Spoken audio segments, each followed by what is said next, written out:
the more we know ourselves, so the more we observe ourselves and our reactions, the more we can take responsibility to become the people that we want to be.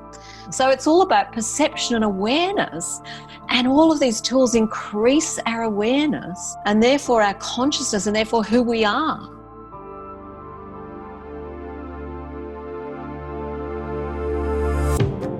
Wow, I wonder if that could help me get to the bottom of this pattern and change it. I mean, how does it help a person to do something? Yeah, his family thought what we achieved was quite miraculous.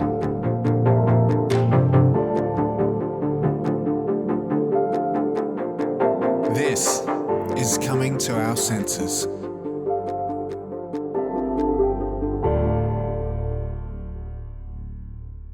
Ladies and gentlemen, welcome to Coming to Our Senses podcast. Today I have a dear friend of mine, Rafaele Joudry. Got that right? Joudry. I keep calling her Joudry for the last 30 years, I think, and I just got corrected today. How's that for a friend? Rafaele sent me a message a little while ago, and I knew that we had to work together. And I've got to read that message as an intro here. And I hope I don't make you uncomfortable there, Rafaele, but I really feel this is special. She says, when I wrote Why Aren't I Learning, which I can tell you was a bestseller actually. So when she wrote Why Aren't I Learning, I realized I'm fascinated with the senses and that the sensory pathways are a miraculous vehicle we've been given, not just for perceiving the world, but for healing and enriching the body and the mind. There are natural therapies for each of them: color therapies, aromatherapies, sound therapies, many touch therapies. These are the therapies that work with the body to enhance its own natural intelligence instead of forcing through it and coercing it the way drugs and surgery do. And I think that probably sums up the last, 40 plus years of your life in many ways, about your passion for what you do. And I guess at the moment, the flag you wave is that of sound therapy, but you do much more than that, don't you? I do. Well, it's through sound therapy, Sarkis, that I have realised and manifested this passion for the senses, largely through sound therapy, because this vehicle that I came across some 30 plus years ago has really, well, it's taken my life and led me in a direction, first because of the way it helped my mother and then the way we've helped thousands of other people. And what it's shown me is the immense power, the incredible power of our sensory pathways to bring us healing, to bring healing to the brain and to the entire nervous system. And yes, it was only while I was writing my third book, Why Aren't I Learning, that this really came together, because we were looking then at learning difficulties and children and the way the brain processes sound and the way, in fact, the brain processes all the senses, and realised how pivotal sound is in bringing all that together. And so I thought about that then, and I thought, this is more than sound, it's all of the senses. And that is something that fascinates me, because I just love finding ways of healing the body naturally. The senses have been given to us. It's this incredible gift. It's the vehicle through which we can achieve healing in any of those domains. It's so beautiful. It's just phenomenal. It's beautiful how you put it as well. I appreciate that someone who's had so much, and if one was to use, and I don't remember his name, but the 10,000 hours fellow, but if one was to use that as the measure of mastery, then you're far more than a master of the sound abilities. I mean, you've done decades and decades of this, and as you said, you followed in the footsteps of your mum. And it's actually how I kind of met you. I guess I was reading a extraordinary book back in, what was it? It would have been 91, 92, 93 potentially. And there was a chapter there about your mother and her work with the Tomatis method. And I don't know if I pronounced that correctly, but I may have. Yep, Tomatis. Tomatis method. And that story was exciting. Like you guys lived in Canada at the time, I believe? Yep, that's right. Can you tell us a little about that experience? Oh, yes, and about my mother, yes. That was the super learning book you're referring to, and they were great friends and allies and, companions for many years, and they wrote about my mother's story. So, it actually started in Paris. It actually started with me. When I was in Paris working as an au pair, when I was 20, I had a chance meeting with a man who was training to be a sound therapist. And he was training in Paris with Dr. Tomatis. So Dr. Tomatis, the amazing, brilliant ENT, also known as the Einstein of the ear, the ear specialist, he developed sound therapy. And the man, I never met him, but the man I met was a Canadian doctor who was training to be a sound therapist there in Paris. And I just had a brief chat with him, and it sounded like an odd thing, this sound therapy. And I thought, I'll just ask him about my mother, because my mother had these peculiar problems when I was growing up. And I say peculiar because we'd never heard of anyone else who had these problems. One of them was she couldn't tolerate loud sound. So whenever we went to town, if a truck went past or there were roadworks or, any loud sound, she'd be holding her ears and running for cover. She just couldn't tolerate it. And we thought she was the only person who had this problem, as you do when you haven't met anyone else, you're growing up with your parent. So it was very inconvenient. But her other problem was worse. Her other problem was she could not follow a conversation in a noisy room. So if there were any other voices talking in the room, she couldn't focus on what was being said. So I described these problems to this Canadian doctor in Paris, and he said, sound therapy would fix that. And I was amazed. I mean, I'd never met anyone who'd heard of these problems, let alone had a treatment for it. So anyway, I took his details because as it happened, he was going back to open the first ever Tomatis sound therapy clinic in Montreal, 60 miles from where my mother lived. So I sent her a little letter about this, and much to my surprise, she took it up. Back when there was letters, right? Back in the That's right. We used to correspond by letters, yes. Letters, yes. Please. So, when he got back and opened his clinic, she was one of his first customers. And she went and enrolled for the sound therapy program. And it was amazing, the results that it had for her. It took a little while. Initially, she had to go in and sit for 3 hours with these big headphones on, listening to this strange sort of filtered classical music that they used. And the first effect it had for her was that she became incredibly tired. And that was unfortunate because my mother already suffered from exhaustion. She was always telling us how exhausted she was. And so she went back in and she told the therapist how tired she was. And he said, "Oh, good, that's excellent." And she said, "What do you mean that's excellent? I don't think you understand how tired I am." And he said, "No, it means that therapy's working. It's bringing about a transformation in your nervous system. But you must persist and keep doing it. It's really important so that you'll get the breakthrough." So she kept going. And sure enough, just a few days later, she was driving home one day and she noticed this steady hum of energy coming through her. She just felt fantastic. She was up that night till all hours, dashing around, doing the housework, just this amazing energy. Finally went to bed, slept like a baby, which was a miracle because she'd been an insomniac for years. And she got up the next morning feeling fresh as you can, was just incredible. So when she went back and told the therapist about all these amazing results she was having, he said, "Oh, yes, those are the side effects." Now, as far as she was concerned, the side effects were better than the cure. Miracles, yeah, absolutely. Yeah. And the cure did work. The cocktail party syndrome, the sound sensitivity were resolved by sound therapy. So it worked on her auditory pathways, her ear, her brain. It settled those down. We can talk more about how that happens. But the side effects were the really interesting part. They are the real benefits of sound therapy, that it creates more energy. It actually releases latent energy in the brain. It actually recharges the brain. Dr. Tomatis said the brain's like a battery and it needs 3 billion stimuli per second for 4.5 hours a day to function at optimum potential. So let's repeat that, because that's really meaningful here. That's really, really important and special. Yes. So say that again there. Tomatis said the brain needs 3 billion stimuli per second for 4.5 hours a day to function at optimum potential. Wow.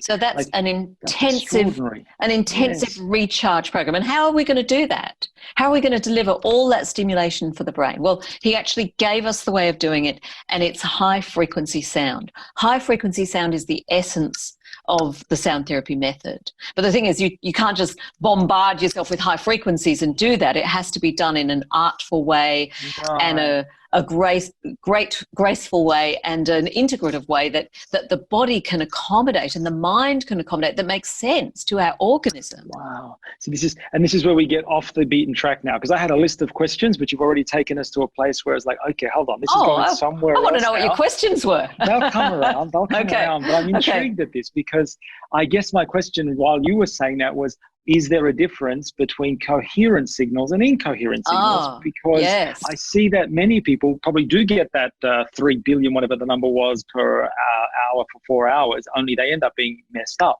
The problem is, Sarkis, that we're bombarded with low frequency. We're surrounded by machines. Yes. Machines put out mostly low frequency sound. Sometimes they put out high frequency, and that's horrible. But most of the noise in the world is low frequency. Now, low frequencies are long waves, and they're not really stimulating. They're actually draining.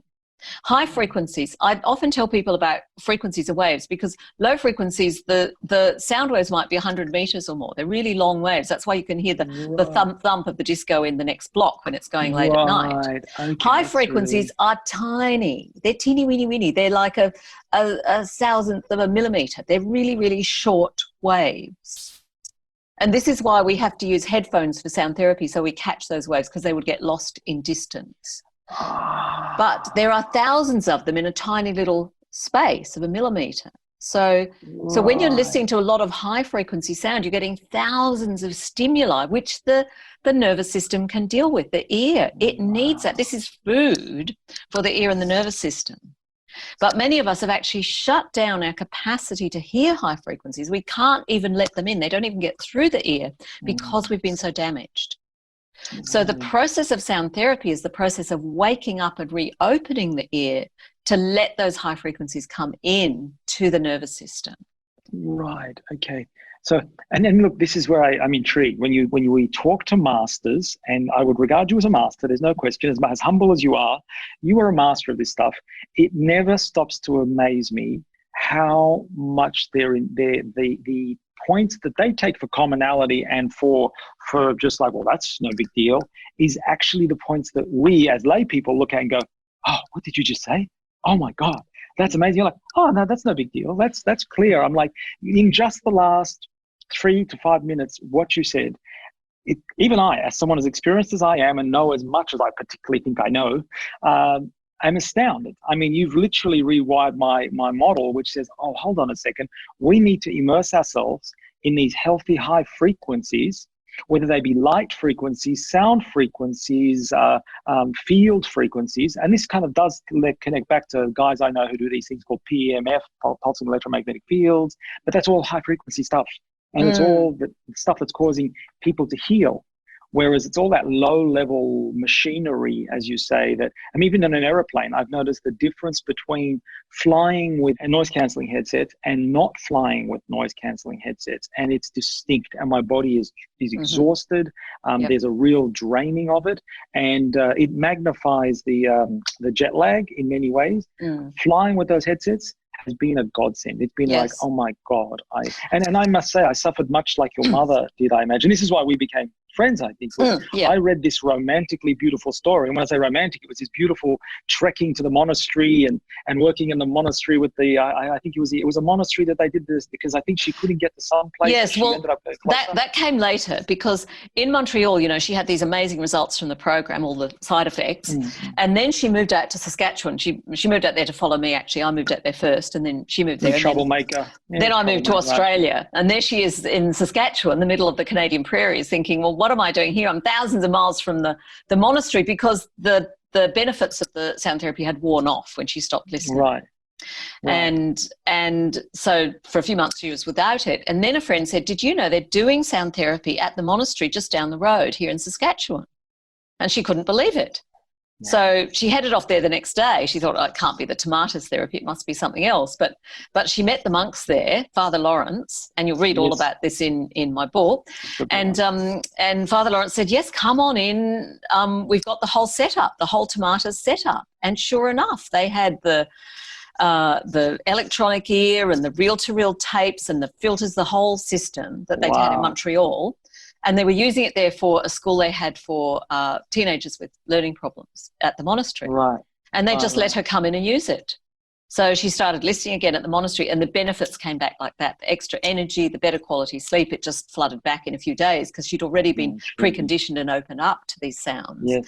And so then she started going there every day and listening regularly.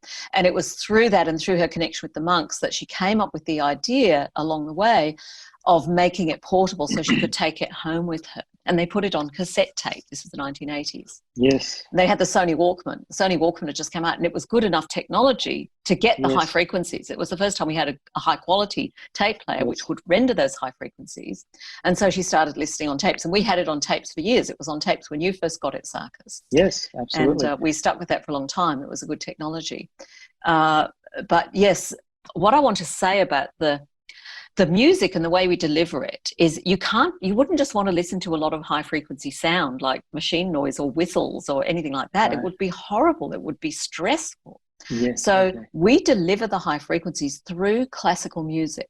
Right. And classical music is an amazing media, an amazing miracle that that we've been given by all those brilliant composers back then, because classical music is quite unique. It combines the highest mixture of and intense combination of complex melody, complex harmony, and complex rhythm all together in this one media. And it's because of that that classical music is so stimulating for the brain and so beneficial, and we relate to it, and 10 different parts of the brain engage and light up when we listen to classical music, because there are parts of the brain that deal with rhythm, there are parts of the brain that deal with melody, there are parts that deal with harmony. And all of them are engaged, and because of that we're building pathways, we're building connections, and those high frequencies are really going to work to build and organize our brain connections in a structured, positive way. And just as classical music is beautiful for us, and it therefore opens the heart as well, it builds the brain in a positive way. So it opens up creativity and positive emotions and the ability to connect and communicate. So, you know, it's this rich combination of the stimulation of the way we deliver the high frequency sound so that it opens the ear, built into the classical music, that is the power of this method. There's many different aspects that really make it work so well. Interesting. See, it's funny. When you say that, I think back, and it's, I guess, the correlation of how nature proves itself time and time again through different modalities. So you talk about the complex sounds that are still coherent, though. And then I think to the heart, HRV work and the heart rate variability work, and that's all about complex heartbeat movement, but in a coherent way. And it's, again, it's that high vibration, that high frequency stuff. So it's constant, whether it be the eyesight, like you can't just have crazy high frequency lights that come to you in a beautiful frequency.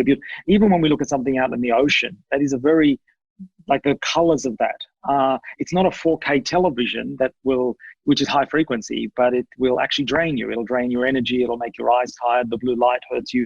It's all of that. Whereas here we go. It's either sound or it's feeling or it's sight. The universe just keeps repeating itself over in whatever modality you work with.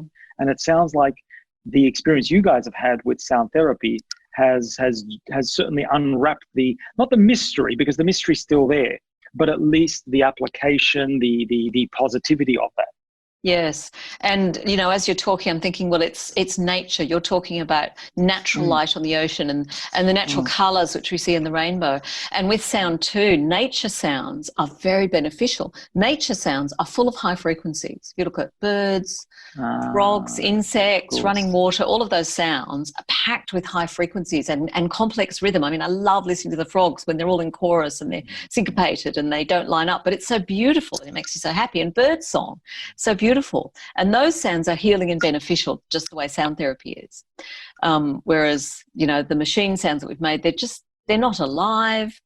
They're not conducive to our human functioning. It's a whole different world. And I think that we're on the verge in the world, on the planet, of coming to terms with really recognizing and appreciating nature and the natural environment that we've been given. I think we're not honoring it and utilizing it in a really collaborative way. We're trying to oppress nature and force ourselves on it, and that has to change. We're at the crux on the planet now where we see that has to change.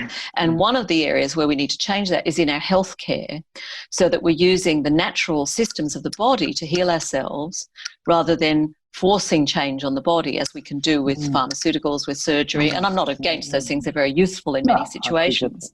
But where we can heal it in a natural way, that's more beneficial to the body.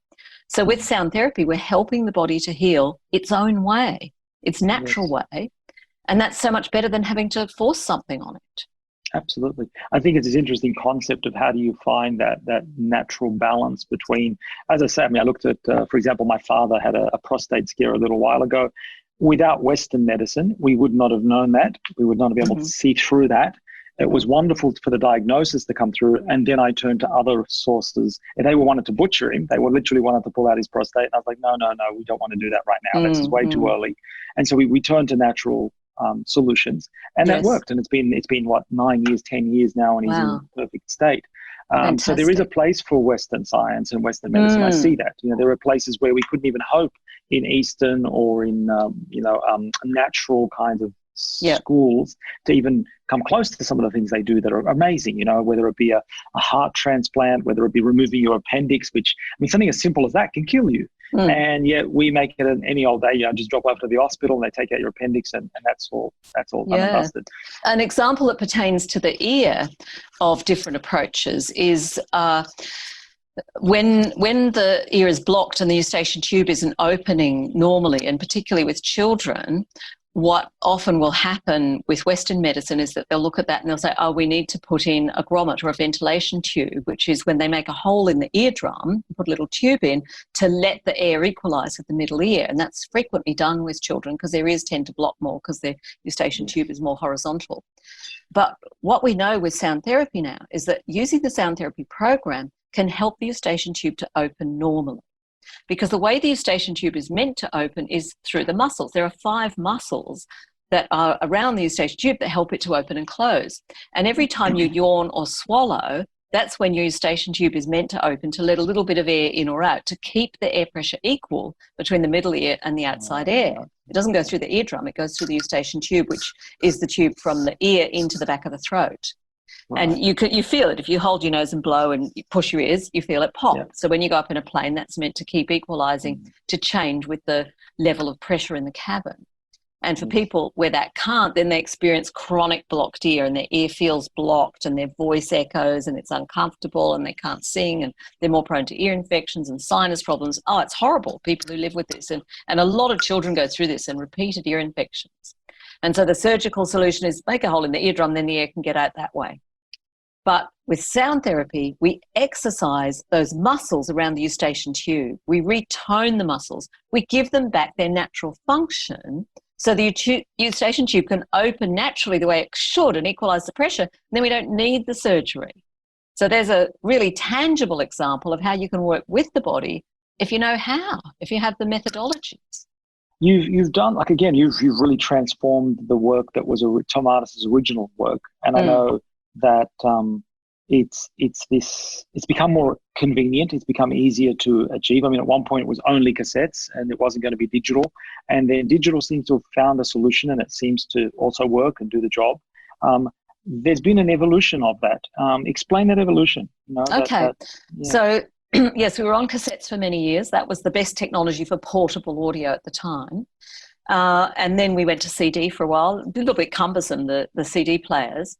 But as technology has improved and the conversion of analog to digital has improved, we're now able to put it on a tiny solid state player. It's only that big. And have the headphones in, and we've got the full 6 hours of music of the Listening Foundation program on the little player. And so you can just play it through. And our program, compared to any other version of Tomatis sound therapy, as has always been the most portable and convenient and affordable. That's been our flagship, really, because that was my mother's reason for putting this out in the first place, was she wanted to have access to it all the time, to be able to take it home and listen. And then she thought, well, why don't we give other people access to this, and why don't we put it out? We just wanted to make it available to people who weren't near a clinic or couldn't afford the treatment. And so we've been doing this for 30 years now. And it really is convenient. It's so lightweight. Our little player weighs almost nothing. It's no bigger than a matchbox. And you just have lightweight headphones and you go about your day. I've been listening to it here at my desk today, and I've just been listening to it while I've been talking on the phone with my little earbuds in. And I had to take it out now to put these earbuds in, but a lot of the time I might have it playing all day, or I might have it playing all night. You kind of wish you had 4 ears sometimes, don't you? Yeah. As a user of it, that, as we say, I think my story parallels your mother's story in terms of, first and foremost, I was highly sensitive to to noise and to high, like, how can I put it? Where someone had a screechy sound. Like, I remember back in the days of the, 9.8 mega, kilobytes per second modems. If you remember the modems. I do, that fax noise, It was just horrible. Ah. And then just like your mother finding it down the road, it was a small miracle when, after reading this super learning book, I find out that you guys are down the road. I'm in the city. It was Coogee, I think both you were in Sydney, and you were both in Sydney. I was like, wow, this is really cool. And I jumped on that. And I remember I did the first 60 hours in the first probably 4 days. I think it was 5 days. And I was shattered. Yes. Exhausted. Now, I just have to say something here. Most people are not like you, Sarkis. now, if you had filled in, I don't know actually if you would have got full fitness on your listening routine. It used to be that people just jump in and do the whole thing. Over the years, we've learned that for many people, it's important to go slowly. So we now have a listening routine you follow in the workbook. So if anyone's doing it following this, please follow the listening routine. Don't necessarily do what Sarkis did. But it was okay for you, wasn't it? You didn't have a bad reaction to it? Oh, I didn't have it. I mean, I've never looked at any reaction as bad reaction. I've always seen that if the reaction was happening, I needed to respect the reaction. And like in the case of what I felt after doing the 60, 70 hours, whatever it was, I just went to bed and I slept for 2 days. Yeah. And then I felt amazing. Yeah. And it was just a matter of whatever breaks out, breaks out. And I come from a different school of thought, I come from a very different school of thought. Not different of opinion. I mean, I totally stand by your opinion and the idea that it's not necessarily for everybody to do what I did. But I certainly feel like I dived in, I was passionate about it, and I got my results. And I was sold. I was a fan from that day.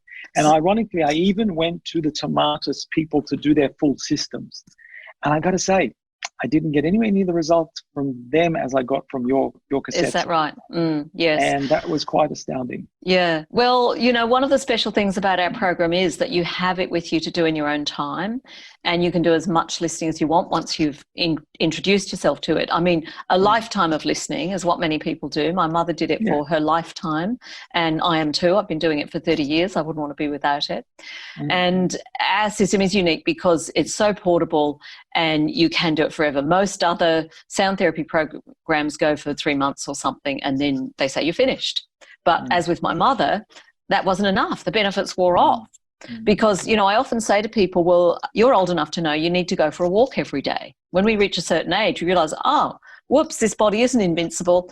I've got to look after it. I can't just sit at my desk all day. I've got to go for a walk every day. And we start doing that. And we know we're going to have to do that for the rest of our life, and that when we stop, then, we're going downhill. So it's the same for our ears. We need to take our ears to the gym every day, the ear gym, which is sound therapy. And it gives them that workout. And it's not just the ears, it's the brain. You see, people think this program's just about the ears, because many people come to us because they have tinnitus, ringing in the ears, or they have hearing loss, and it helps those. It's amazing. But what we're really doing is we're working on the brain.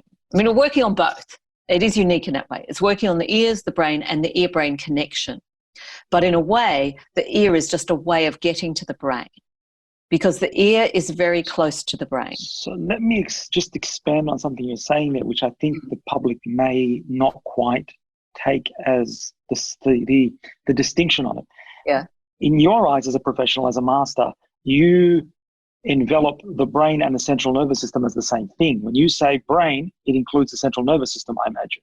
Well, I usually say the ears, the brain, and the nervous system. They're not the same, but they're very because integrated. I know in medicine, they've regarded the brain and central nervous system as one kind of whole thing. When I read my medical books from back in the medical days, they just regarded them as all one thing. The central nervous system and the brain are just one thing. They're an extension of each other. That the actual spine itself, the neurons themselves, are all just extensions of the brain, and so they're part of the brain. And so I think that there's a real distinction there that kind of needs to be made, because the sound therapy work certainly works and primes the central nervous system to be aware, awake, present, but also to know when to rest and to almost rebalance the central nervous system's function. Totally, yes. And now that you've said that, I have to start talking about the vagal nerve, because this is such an important part of the action of sound therapy. So the vagal nerve is one of our 12 cranial nerves. So most of the nerves in the body go down through the spinal column out to the limbs, but the cranial nerves just mostly stay up around the head. They come out of areas around the brain and the head. So they're the nerves dealing with our senses, our taste, the movement of our tongue, our facial nerve, our smell, our vision, our eye movement, our hearing and balance. The cranial nerves do all of these things, and also the posture, the relationship of the head and the neck, that sort of thing. So most of them stay up around here, but there's one of them, the 10th cranial nerve, called the vagus, which is named after the vagabond, the wanderer, because it wanders all through the body. It goes right through the thoracic and the abdominal cavity. And when you look at the branches of it, it's phenomenal. It's huge. It's a whole network through the whole torso. And that nerve has been attracting a lot of interest in the last decade or so in the therapeutic community because of the work and discoveries of a brilliant scientist, a neurophysiologist, Dr. Stephen Porges, who developed a theory called Polyvagal theory, which is looking at the different branches of the vagal nerve. So the vagus nerve, one of its branches is the fight or flight branch. We all know about the fight or flight reaction. We've been hearing about that for years. We're well aware of that. So when that's switched on, of course, the heart rate goes up, the breathing goes up, we're in a stress state, we're in a panic, we're trying to escape. That's the fight or flight branch. Then there's the rest and digest branch, which is, imagine a reptile lying in the sun and just resting and digesting. So these are polar opposites, and reptiles have those branches. But there's a newer branch which reptiles don't have, a newer evolutionary branch which only mammals have, which is called the social engagement branch of the vagus nerve. And it's referred to colloquially as the great calming nerve. Because when that branch is switched on, we're at peace. And we're in a state of trust. It's the branch, social engagement. It allows us to engage with another being, to have eye contact, to have trust, to feel connection. And, we can do this with dogs as well. They have that sense of connection that we do with other humans. I'm not so sure about cats, although I love cats, but they do have the social engagement branch. I know they do. I mean, yeah, social engagement, grabbing birds and let's not go there. But anyway, the really important thing I want to tell you is that Dr. Stephen Porges has proven through his research that when you stimulate the middle ear muscles, it switches on the social engagement branch of the vagus nerve.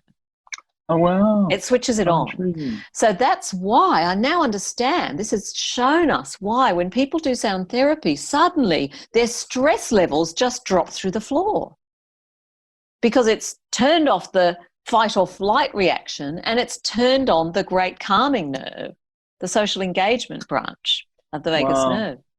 And because we're exercising the middle ear muscles with sound therapy, we're presenting the ear with constantly alternating sounds of high and low tone. This is what the electronic ear does, so that the ear is having to respond. It's being retrained. Those muscles are being reactivated, and that automatically switches on that nerve. And so this is where we're absolutely having a deeply profound effect on the central nervous system really easily just by listening to the sound. Wow. So powerful. It comes back again. I keep hearing this thing, this idea of variability.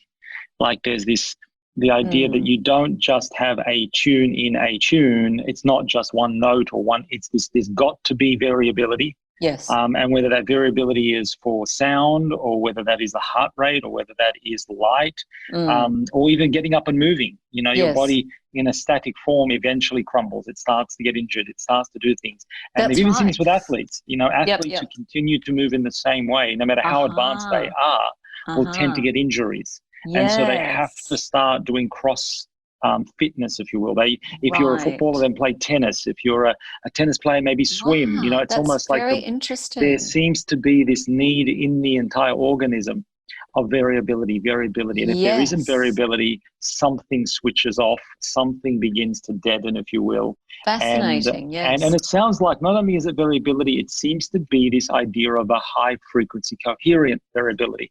Yes. So this idea that says it's high frequency, it has some intelligence to it, and it's variable. And it's the idea of newness, because the brain thrives on newness. Because, you're building pathways in the brain when you repeat an activity, and it's good to build strong pathways. But then if you have newness, you build new pathways, even more brain plasticity. Absolutely. So absolutely. with the classical music, there's 6 hours of music and every bar is different to every other bar. It's not just a repeating riff or something. So it's continually getting the brain to respond and waking up more parts of it. We are complex and we need and love complexity in order to thrive. And it's interesting because if you do listen to, let's say, pop music or rock music, and not that I don't love that stuff, but on a repeating kind of scenario, eventually there's something in you that just starts to get exhausted or tired. Yes. I used to exhibit a lot at the Mind Body Spirit Festival. You saw me there a few times. And I remember one time early on, I'd been there all day. And it gets pretty tiring by the end of the day. You've been there for 8-10 hours talking to people, and there's performers going on the stage all the time. They're playing all this new age music and, all this exciting stuff is happening. Now, the new age music, it's kind of wafting waves of tones coming across each other and it's lulling you. And, that had been going on kind of for hours. And then towards the end of the day, someone got up, I think it was Tim Wheater, and started playing the flute and playing a melody, a clear melody, which my brain could follow. And I felt this intense relief of, oh, thank goodness, something that my brain can relate to, something tangible, a structure. After all of that kind of wafting sound, it was fascinating to me to notice my response and to realize, wow, that's why we use music with a melody for sound therapy. It's an important part of the brain's function to be able to dance with the melody, as it were, and relate to that structure. That's interesting. Now, one thing I think many people probably don't know about you, and that I was privileged to have experienced numerous times, is you are also a body worker, and you do this wonderful, I would call it an art, of the Alexander technique. And you're, and if I can say so myself, I think you're pretty awesome at it. Well, people always love their first Alexander teacher, Sarkis, but thank you for that. I do love the technique. It is one of my true passions. It is an amazing discovery. The Alexander technique, an Australian discovery, which we should be bragging about a lot more. Alexander was an Australian, and most Australians probably haven't heard of it. He's more well known in Britain. And it's impossible to describe the Alexander technique. So absolutely agree with you there. I mean, I must say this though. When people say body work, they think, massage or some hands-on stuff or some intensive kind of deep tissue stuff. This is the single most gentle body work. And I've done probably almost any body work you can list me. I'd be surprised if there was a body work I haven't done. And if there is one I haven't done, please let me know because I want to do it. But the method you practice, you do so well, to me is the single most gentle body work I've ever seen. Yes. Well, I have to call you up on something here, Sarkis, because we actually don't consider Alexander to be body work. Because in an Alexander session, well, for one thing, I said session, but we actually call it a lesson. Right. We actually call them lessons, not treatments, because Alexander positions itself in the framework of education, not therapy. It always has, and there's a good reason for that. When I touch you as an Alexander teacher, I'm not doing something to you.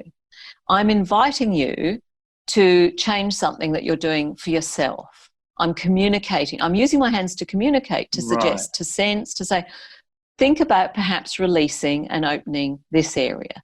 And when I was working with you, I was always thinking about your sit bones dropping away from your head. Think about your shoulders releasing away from each other. Think of softening in your thoracic spine. Those are the kinds of directions I was using. And I was putting my hand there just to make you aware of that area, to give you a suggestion, but not to do it to you. And that's why it's so gentle, because if you push, then someone probably resists. Whereas if you invite, so what we actually do in Alexander work is we listen with the hand. We put the hands on and we sense, and our two nervous systems become connected. So in myself, I'm sensing what's happening in yourself. And we like to use the word self because it's actually a mind-body technique. Because when I work with you, I'm inviting you to use your mind and your body in such a way that you can release unnecessary tension, in such a way that you can improve efficiency and draw on the natural direction and alignment, which is innate for the body. So it's really a re-education of the very subtle use of the neuromuscular system. That's what it is. But people listening to this will think, what on earth are they going on about? And I agree with Sarkis that when an Alexander teacher puts their hands on you and you feel it, you go, oh, that's the most amazing thing. I didn't know I had space in that part of my body. I've never felt this freedom before. It's so beautiful. And this is where, again, I come back to that point I made a while ago. When a master talks about their mastery, they say the most profound things as are their common knowledge. And people sit there dropping up flies going, did she just say that? Did she just say that? And you described that. I mean, in the beginning, you made it out like it was all simple. You know, I do nothing. I just support your neck. And yet I know that's not what you did. Your hand was saying something. When you touch my neck and hold my neck, as much as it wasn't intruding or pushing or shoving, there was a feedback loop happening. And I could feel that feedback loop. I could feel that there was an invitation to kind of go, you don't have to be tight anymore. You don't have to hold in that position. That's right. Yeah. And yes, it was lessons. It was lessons in how to stand up and sit down, in how to move in a really glorious, kind of elegant manner. And I always felt luxurious walking out of your session. Yes. I always felt like I was velvet after I walked out of the session. Yeah. Well, me too. And it's a natural movement. You know, it's learning how to move naturally. If you look at, you know, the Kalahari Bushmen or any traditional people who haven't been oppressed by civilization, or look at an 18-month-old child taking their first steps, you see that free natural movement where we use balance and poise. So the head is balanced on top of the neck and we're poised. Instead of gripping and holding and pushing to stay in position, we're just balanced. So now you're reminding me that I can think about this and I can just be differently in my chair. And I can just be at peace sitting on my sit bones. And, you know, I don't need to hold on to things in order to sit here. So it's beautiful to rediscover the natural way of using the body. And that's what all these therapies are that we're talking about.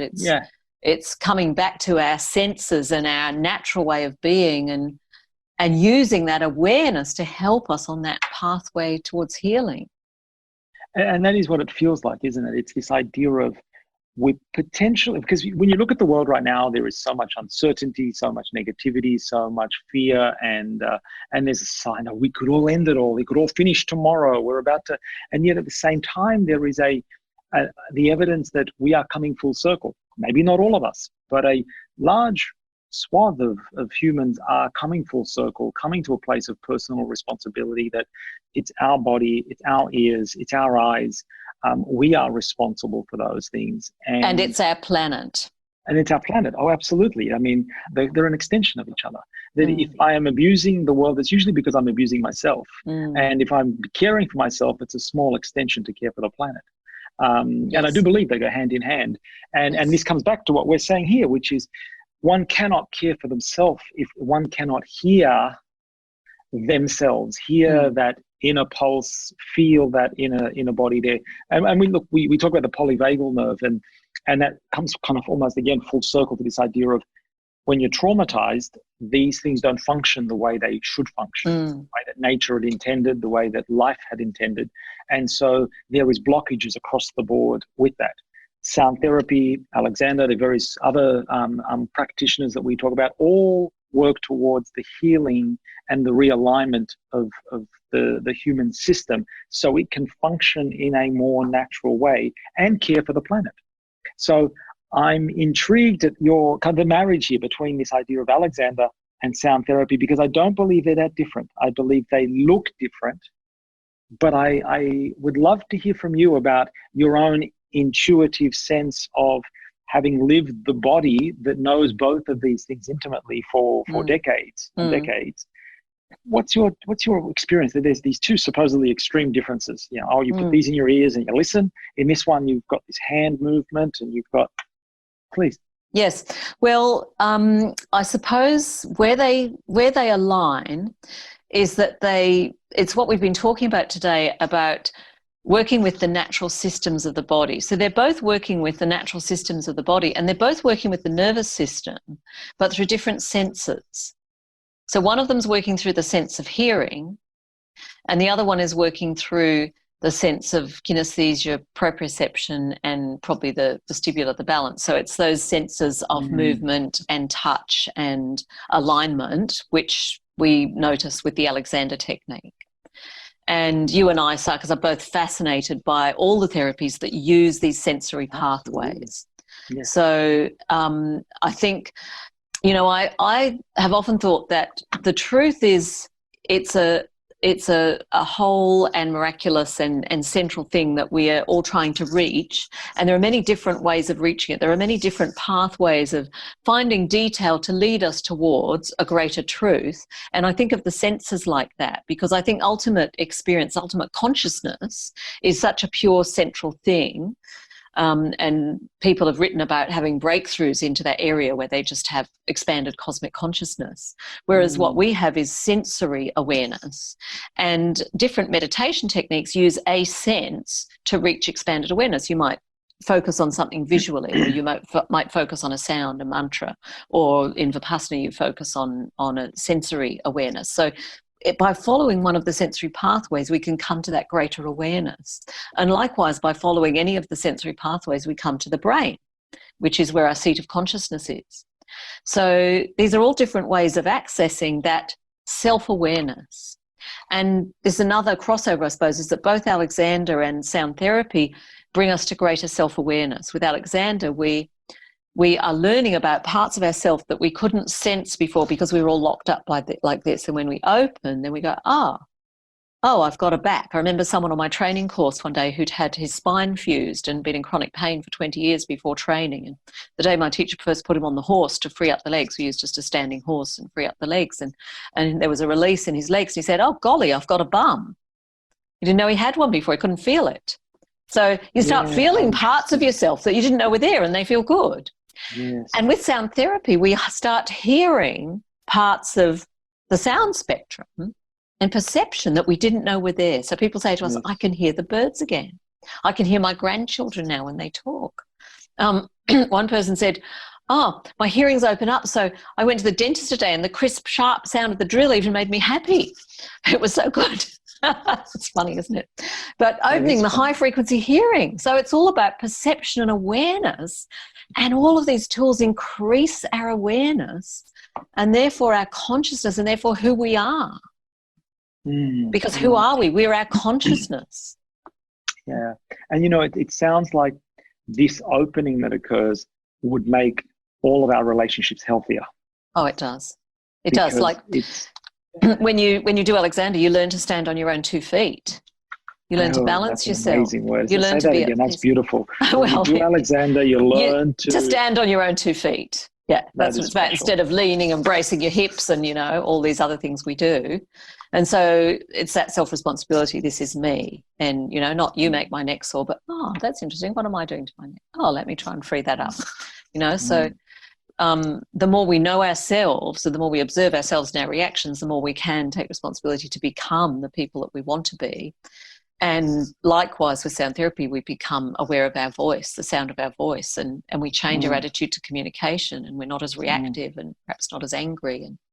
And so it's... and there's an interesting word you said there, which I've always I've always loved its sophistication, and that word is responsibility. This idea that if my senses are healthier, if my body is healthier, then my ability to respond is healthier, but also my ability to accept responsibility. And if you ask me about the planet and how we're treating it, it is about the abdication of responsibility. And it stems from that. We abdicate our bodies to our doctors. We abdicate our minds to psychologists. We abdicate our souls to priests. We abdicate our power to governments. And I'm not against any of these. They're not. None of them are my enemy. None of them do I not feel. But there's a difference between abdicating and having a relationship with these bodies. With a doctor, with a politician or a leader. When you have that when you have that responsibility, then they remain accountable, and I remain wise and responsible. So these concepts to me are so essential. But what you're describing is what allows a lot of that to come forward. Can I feel my body again through works like Alexander or Feldenkrais or Rolfing or whatever it may be? And I know that Alexander feels very strongly in some ways against some of those practices, but it's each their own, I might say. But, each their own. Every pathway is valid, yes. Every pathway is valid. And so I look at that and I think that the work you do seems to bring people more into presence and more into the present moment, because obviously if my hearing has improved, and not only just improved, but my brain has been re-energized, there's more of me here. There is. And also some of us lock parts of ourselves in the past. And Dr. Tomatis wrote about this, that through trauma, you know, we lock away trauma in the body, but we also lock away trauma in the hearing.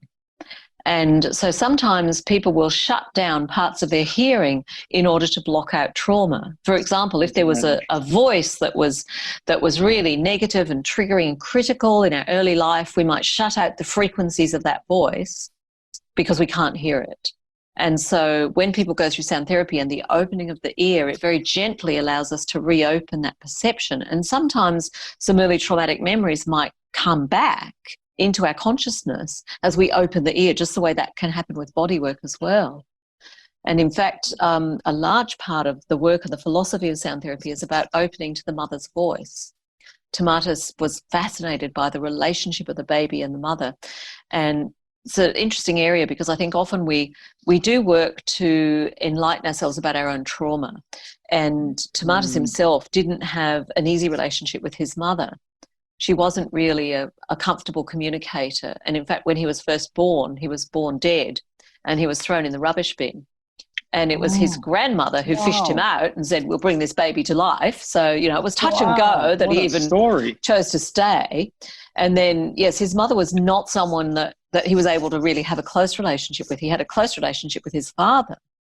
But so much of his work is all about the mother's voice and the connection of the baby in the womb with the mother's voice. He was the first teacher to show us and teach us that the baby hears the mother's voice in the womb. And he experimented on this by submerging microphones wrapped in rubber sort of covers underwater and hearing what does sound like when it goes through water and figuring out what does the baby hear in the womb. And he was an embryologist. And so looking at the development, the fetal development of the ear, he saw that the higher frequencies in the ear develop first.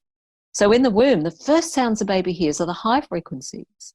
And it's hearing the mother's voice and the high frequencies in the mother's voice from 4.5 months in the womb.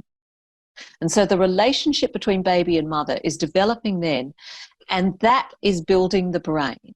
The pathways for language in the brain don't start forming after we're born. They start forming as the ear is developing and as the brain is developing in the womb. So the sounds we hear in the womb build the brain.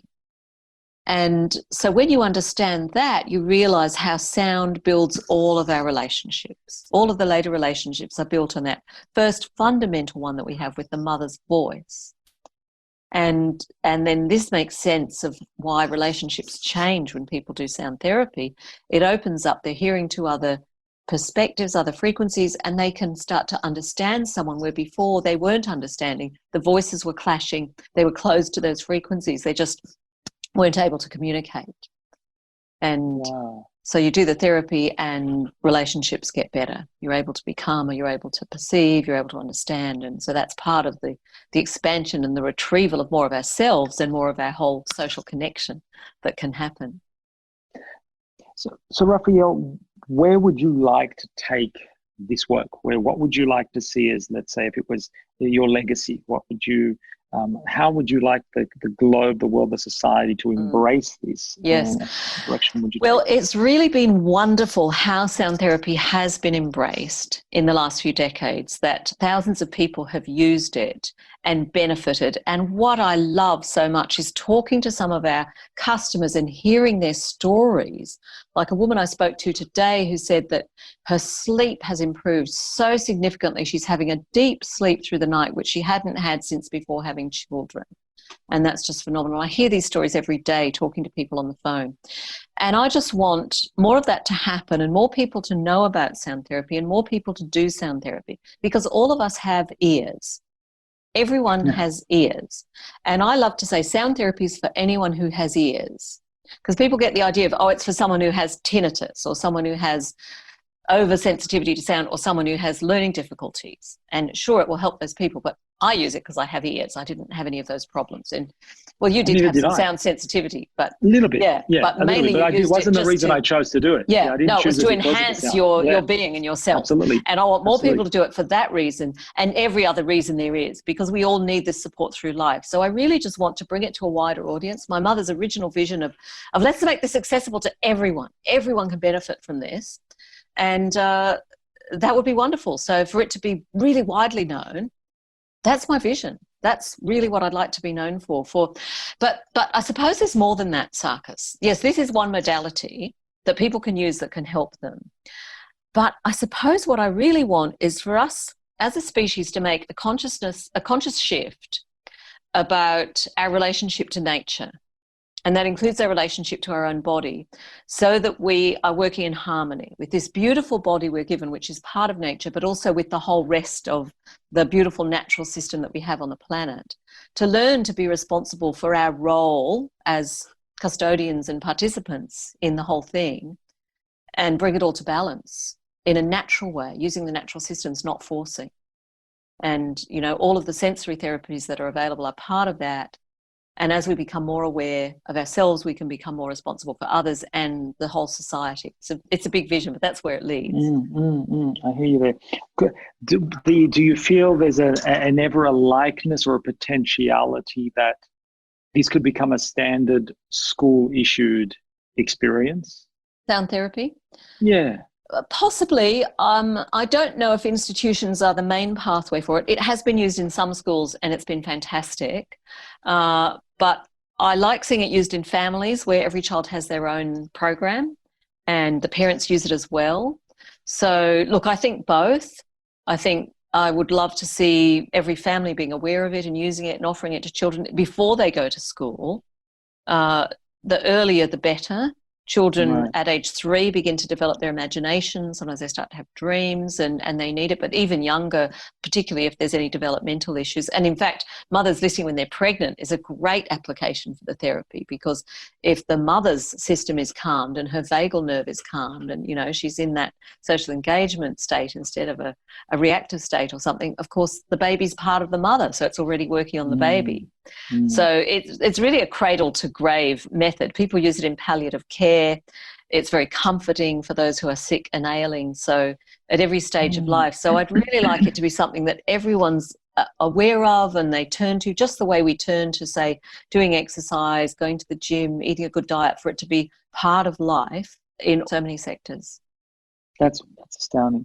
And what's your passion for you? What do you, because I know that right now you've got a little adventure going on, because you're doing something that's really in line with what you just finished saying, and you take recycling to the next level. From what I understand, you've actually recycled a house, haven't you? Oh, yes, I have.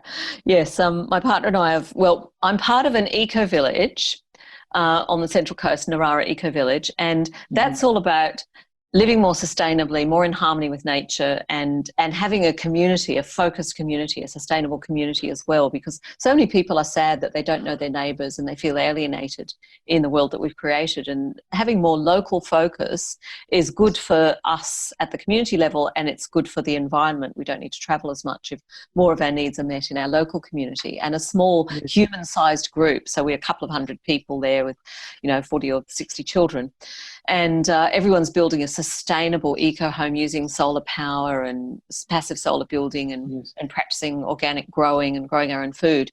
And so, yes, we thought, why not recycle a house instead of building from scratch? Because we love old houses. And so we bought a Queenslander and put it on site, and we're going to refurbish that to the 7-star eco rating that's required.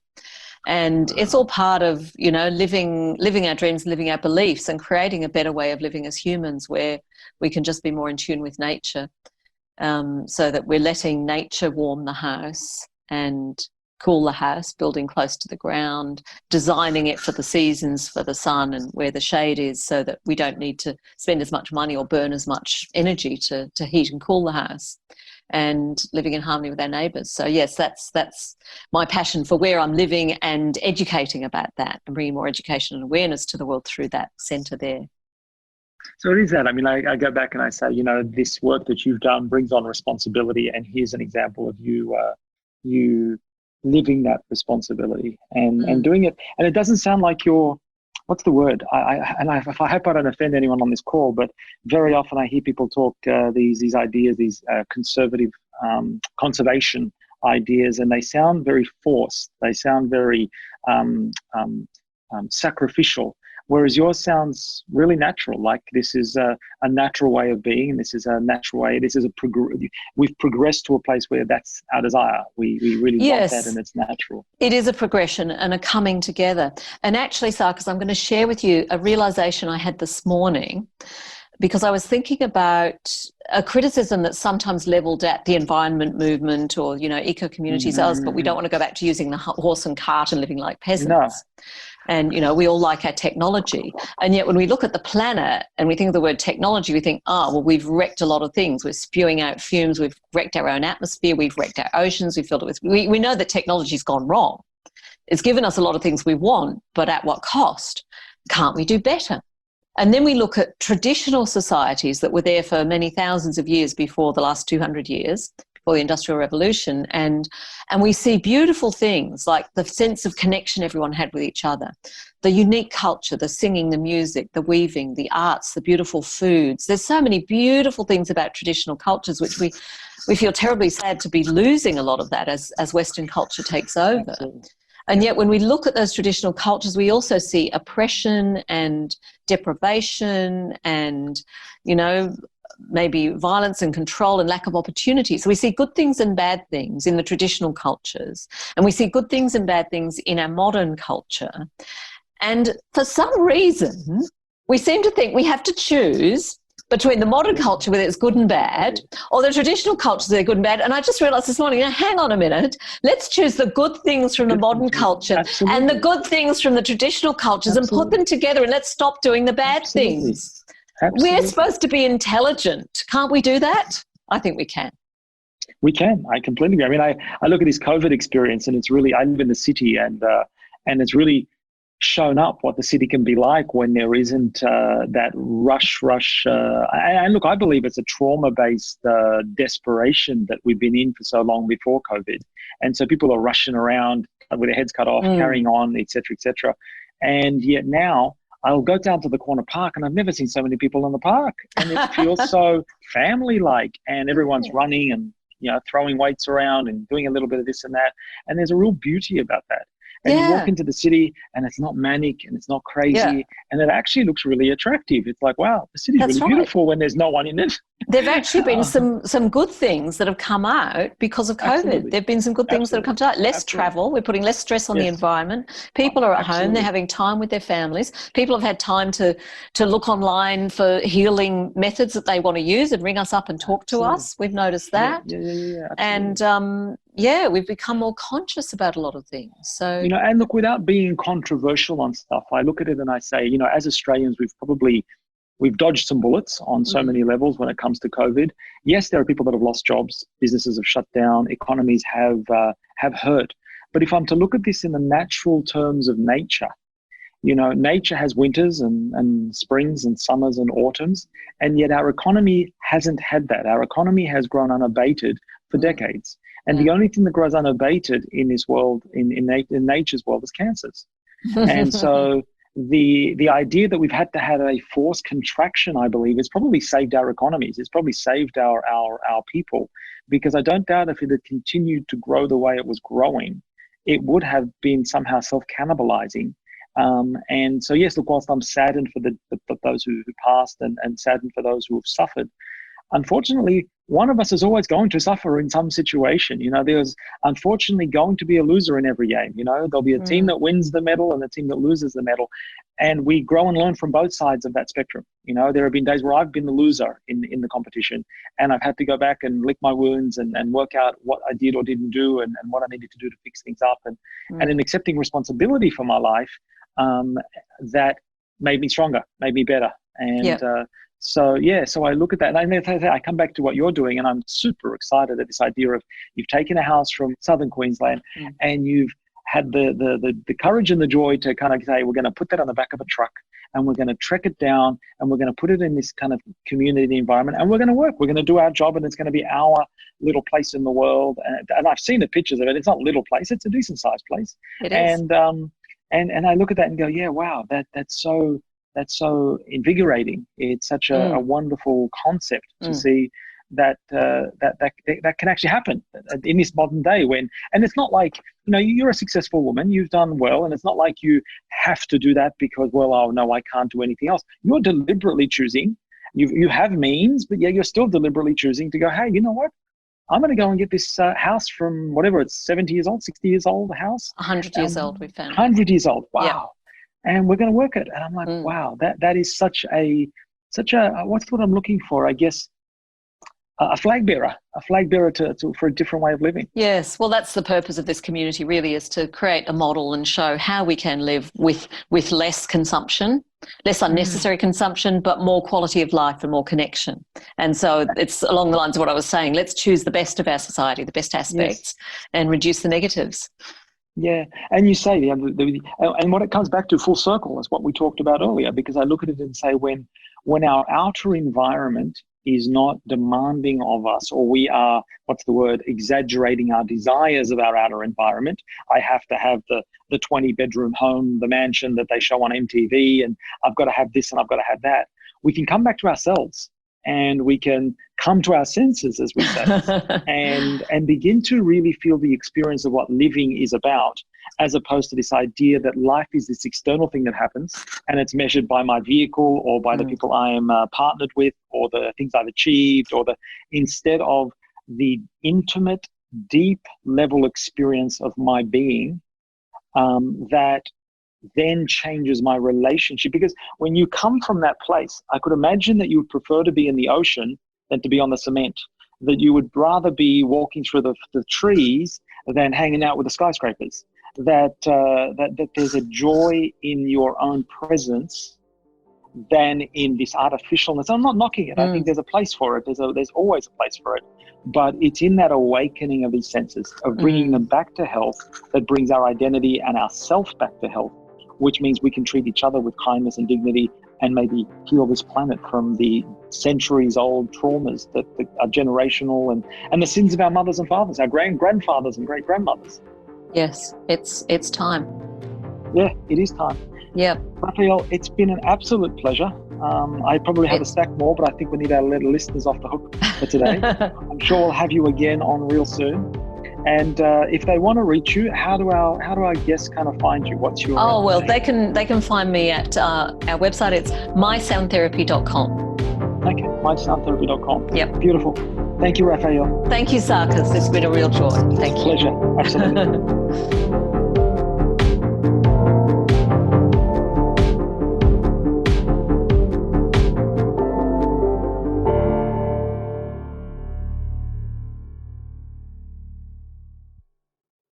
I hope I don't offend anyone on this call, but very often I hear people talk these ideas, these conservative conservation ideas, and they sound very forced. They sound very sacrificial, whereas yours sounds really natural. Like this is a natural way of being, and this is a natural way. This is we've progressed to a place where that's our desire. We really want that, and it's natural. It is a progression and a coming together. And actually, Sarkis, I'm going to share with you a realization I had this morning, because I was thinking about a criticism that's sometimes leveled at the environment movement or, eco communities, but we don't want to go back to using the horse and cart and living like peasants. No. And, we all like our technology. And yet when we look at the planet and we think of the word technology, we think, we've wrecked a lot of things. We're spewing out fumes. We've wrecked our own atmosphere. We've wrecked our oceans. We've filled it with, we know that technology's gone wrong. It's given us a lot of things we want, but at what cost? Can't we do better? And then we look at traditional societies that were there for many thousands of years before the last 200 years, before the Industrial Revolution, and we see beautiful things like the sense of connection everyone had with each other, the unique culture, the singing, the music, the weaving, the arts, the beautiful foods. There's so many beautiful things about traditional cultures, which we feel terribly sad to be losing a lot of that as Western culture takes over. Absolutely. And yet when we look at those traditional cultures, we also see oppression and deprivation and, maybe violence and control and lack of opportunity. So we see good things and bad things in the traditional cultures, and we see good things and bad things in our modern culture. And for some reason, we seem to think we have to choose between the modern culture with its good and bad, or the traditional cultures that are good and bad. And I just realised this morning, hang on a minute, let's choose the good things from the modern culture and the good things from the traditional cultures and put them together, and let's stop doing the bad things. We're supposed to be intelligent. Can't we do that? I think we can. We can. I completely agree. I mean, I look at this COVID experience, and it's really, I live in the city, and it's really shown up what the city can be like when there isn't that rush. And look, I believe it's a trauma-based desperation that we've been in for so long before COVID. And so people are rushing around with their heads cut off, carrying on, et cetera, et cetera. And yet now I'll go down to the corner park, and I've never seen so many people in the park. And it feels so family-like, and everyone's running and, throwing weights around and doing a little bit of this and that. And there's a real beauty about that. And you walk into the city, and it's not manic, and it's not crazy, and it actually looks really attractive. It's like, wow, the city's really beautiful when there's no one in it. There've actually been some good things that have come out because of COVID. Absolutely. There've been some good things that have come out. Less travel. We're putting less stress on the environment. People are at home. They're having time with their families. People have had time to look online for healing methods that they want to use and ring us up and talk to us. We've noticed that. And we've become more conscious about a lot of things. So and look, without being controversial on stuff, I look at it and I say, as Australians, we've dodged some bullets on so many levels when it comes to COVID. Yes, there are people that have lost jobs, businesses have shut down, economies have hurt. But if I'm to look at this in the natural terms of nature, nature has winters and springs and summers and autumns, and yet our economy hasn't had that. Our economy has grown unabated for decades. And the only thing that grows unabated in this world, in nature's world, is cancers. And so the idea that we've had to have a forced contraction, I believe, has probably saved our economies. It's probably saved our people, because I don't doubt if it had continued to grow the way it was growing, it would have been somehow self-cannibalizing. And so, yes, look, whilst I'm saddened for those who passed and saddened for those who have suffered, unfortunately, one of us is always going to suffer in some situation. There's unfortunately going to be a loser in every game. There'll be a team that wins the medal and a team that loses the medal. And we grow and learn from both sides of that spectrum. There have been days where I've been the loser in the competition, and I've had to go back and lick my wounds and work out what I did or didn't do and what I needed to do to fix things up. And in accepting responsibility for my life, that made me stronger, made me better. And so I look at that, and I come back to what you're doing, and I'm super excited at this idea of you've taken a house from southern Queensland and you've had the courage and the joy to kind of say, we're going to put that on the back of a truck and we're going to trek it down and we're going to put it in this kind of community environment, and we're going to work. We're going to do our job, and it's going to be our little place in the world. And I've seen the pictures of it. It's not a little place. It's a decent sized place. It is. And I look at that and go, yeah, wow, that's so invigorating. It's such a wonderful concept to see that can actually happen in this modern day and it's not like, you're a successful woman, you've done well, and it's not like you have to do that because, well, oh no, I can't do anything else. You're deliberately choosing, you have means, but yeah, you're still deliberately choosing to go, hey, you know what? I'm going to go and get this house from whatever, it's 70 years old, 60 years old house. 100 years old, we found. 100 years old, wow. Yeah. And we're going to work it. And I'm like, wow, that is such a what's what I'm looking for? I guess a flag bearer for a different way of living. Yes, well, that's the purpose of this community, really, is to create a model and show how we can live with less consumption, less unnecessary consumption, but more quality of life and more connection. And so it's along the lines of what I was saying. Let's choose the best of our society, the best aspects, and reduce the negatives. Yeah, and you say, and what it comes back to full circle is what we talked about earlier, because I look at it and say when our outer environment is not demanding of us, or we are, exaggerating our desires of our outer environment. I have to have the 20-bedroom home, the mansion that they show on MTV, and I've got to have this and I've got to have that. We can come back to ourselves, and we can come to our senses, as we say, and begin to really feel the experience of what living is about, as opposed to this idea that life is this external thing that happens and it's measured by my vehicle or by the people I am partnered with or the things I've achieved, instead of the intimate, deep level experience of my being that then changes my relationship. Because when you come from that place, I could imagine that you would prefer to be in the ocean than to be on the cement, that you would rather be walking through the trees than hanging out with the skyscrapers, that there's a joy in your own presence than in this artificialness. I'm not knocking it. I think there's a place for it. There's always a place for it. But it's in that awakening of these senses, of bringing them back to health, that brings our identity and our self back to health, which means we can treat each other with kindness and dignity and maybe heal this planet from the centuries-old traumas that are generational and the sins of our mothers and fathers, our grandfathers and great-grandmothers. Yes, it's time. Yeah, it is time. Yeah. Rafaele, it's been an absolute pleasure. I probably have a stack more, but I think we need our listeners off the hook for today. I'm sure we'll have you again on real soon. And if they want to reach you, how do our guests kind of find you? What's your they can find me at our website. It's mysoundtherapy.com. Okay, mysoundtherapy.com. Yep. Beautiful. Thank you, Rafaele. Thank you, Sarkis. It's been a real joy. Thank you. Pleasure. Absolutely.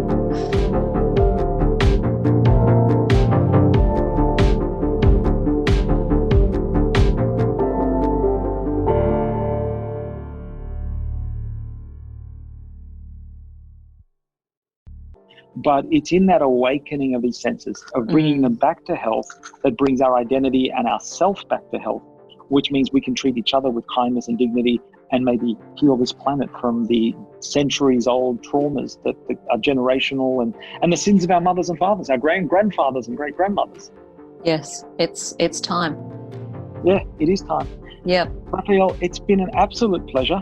I probably have a stack more, but I think we need our listeners off the hook for today. I'm sure we'll have you again on real soon. And if they want to reach you, how do our guests kind of find you? What's your they can find me at our website. It's mysoundtherapy.com. Okay, mysoundtherapy.com. Yep. Beautiful. Thank you, Rafaele. Thank you, Sarkis. It's been a real joy. Thank you. Pleasure. Absolutely.